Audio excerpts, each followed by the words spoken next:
इसके अलावा इस दुर्घटना के लिए जो वहां लोग मौजूद थे उनकी भी तो कुछ जिम्मेदारी बनती है। कुछ लोगों को यह बात आज हमारी बुरी लग सकती है, आज का दिन तो नहीं है ये कहने का, लेकिन फिर भी कड़वा सच ये है कि लोग खुद भी कहीं ना कहीं इस हादसे के दोषी जरूर।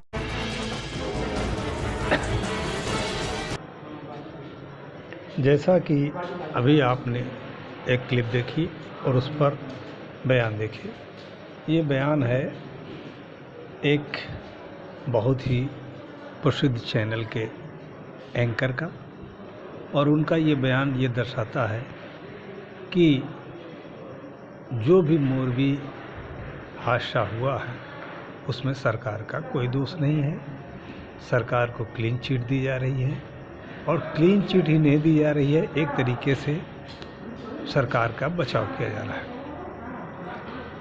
हम इस क्लिप को दिखाने के लिए इसलिए मजबूर हुए क्योंकि पत्रकारिता जगत में किसी की तरफदारी करना कोई गुनाह नहीं है, लेकिन सत्य को पीछे हटा करके और अपनी बात को ऊपर रखकर किसी को ऊपर दिखाना ये गलत बात है। पत्रकारिता का मतलब है स्वतंत्र पत्रकारिता चाहिए, जिसमें तथ्यों के आधार पर समाचार दिखाए जाने चाहिए। लेकिन हमारे मित्र पत्रकार ने अपनी अंधभक्ति की पराकाष्ठा पार कर दी है, और उनको मोदी के आगे बाकी कुछ दिखाई नहीं पड़ता है, जबकि मोदी खुद मोरबी दुर्घटना स्थल पर गए और उन्होंने घायलों का भी हाल चाल देखा और संबंधित अधिकारियों कर्मचारियों पर लगाम लगाने के लिए भी कहा, दोषी लोगों पर कार्रवाई करने के लिए भी कहा। वो अस्पताल गए और घायलों का हालचाल भी जाना। लेकिन अंधभक्ति में ग्रसित सुधीर चौधरी सहित कई पत्रकार ऐसे हैं जो सरकार का बचाव इस हद तक करते हैं कि पत्रकारिता जगत पर उन्होंने एक ऐसा नासूर पैदा कर दिया है जो कहने योग्य नहीं है, और वो ऐसा कार्य कर रहे हैं, इसमें उनको तनिक मात्र भी शर्म नहीं है। अब देखिए, हम आपको दिखाते हैं कि प्रधानमंत्री नरेंद्र मोदी ने भी इस दुर्घटना पर कितना गहरा शोक व्यक्त किया, और घायलों के हाल जानते समय उसके पहले भी उनके जो बयान आए हैं वो ये दर्शाते हैं कि मोरबी का जो दुर्घटना है उसमें जो मृत लोगों की संख्या बढ़ी है उससे पूरा राजनीतिक जगत आहत हुआ है, न कि कोई नेता, पार्टी या विपक्ष। पूरे देश को इसमें दर्द है, और सारे दर्द सहते हुए इस देश ने जो अपनी भूमिका निभाई है वह अतुलनीय है। पहले हम सुनते हैं मोदी को उन्होंने क्या कहा।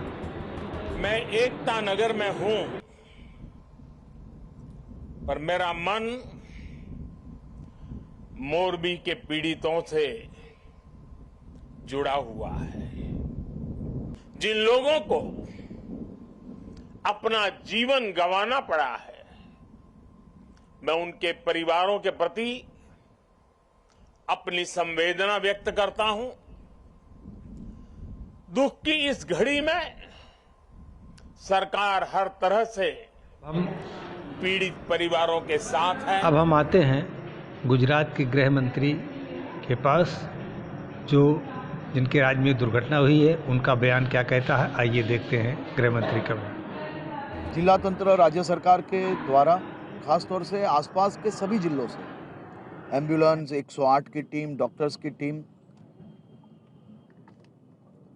यहाँ पे पहुँचाई गई, और ख़ास तौर पे जिस प्रकार के घटना बनी थी उसको देखते हुए मुख्यमंत्री श्री ने आसपास के सभी जिलों के हॉस्पिटल्स में सभी प्रकार की तैयारियां करने की सूचना दे ली थी।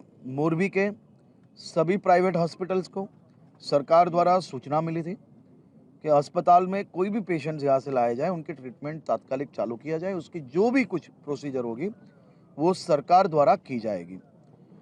मोरबी की प्राइवेट हॉस्पिटल्स के सभी डॉक्टर्स एट द मोमेंट ये व्यवस्था में लग गए थे, और कई ये पूरे विषय की गंभीरता देख के मुख्यमंत्री श्री ने कल अहमदाबाद से निकलते हुए एक हाई पावर कमेटी की रचना की थी, और हाई पावर कमेटी की रचना के साथ ही उनको रात को 2 बजे तक सबको अलग अलग शहर जिले में ये लोग पोस्टेड है। सभी अधिकारियों को कहा गया था कि रात को 2 बजे तक मोरबी में रिपोर्टिंग करना है। पूरी हाई पावर कमेटी कल रात 2 बजे से ही इसकी तहकीकात में लगी हुई है। आज भी पूरा दिन और आने वाले दिनों में यहाँ पे तहकीकात करेंगे। उसके साथ ही जो एजेंसी ये ब्रिज का काम संभालती थी, उस एजेंसी पे क्रिमिनल दफ़ा 304, 308, 114 के मुताबिक उन पे केस दर्ज हुआ है।